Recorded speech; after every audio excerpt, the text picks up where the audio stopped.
எனது 22வது வயதுல தான் சங்கீதத்தை கத்துக்கிட்டேன். ராமநாதபுரம் பூச்சி ஸ்ரீனிவாஸ் ஐயங்கார்னுட்டு ஒரு பெரிய மகாவித்வான் இருந்தார். அவருடைய சொந்த மருமான் காரைக்குடி ராஜாமணி ஐயங்கார்.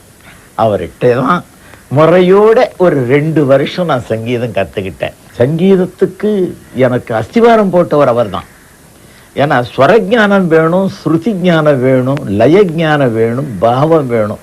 அத்தனையும் சேர்ந்தாதான் ஒரு பாடகன்னு ஒத்துக்கொள்ளுவாங்க.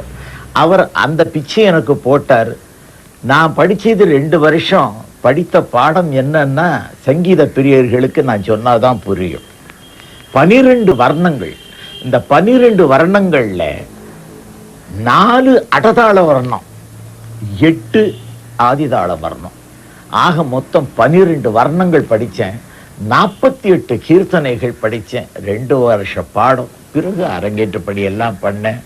ஆனா அப்பவும் எனக்கு இந்த எதிரொலி பாடகனா இருந்த பாடி பாடி பாடி மக்கள்கிட்ட எல்லாம் பழக்கம் இருந்தது பாருங்க. அப்ப சங்கீத கச்சேரி பண்றதுக்காக நல்ல வர்ணம் பாடுவேன், கீர்த்தனை பாடுவேன், ராகம் பாடுவேன். அதை கேட்க மாட்டாங்க. பாவதர் பாட்டு பாடியா, சின்ன பண்டம் பாட்டு பாடியா அப்படின்னு அப்பவும் கேட்டாங்க.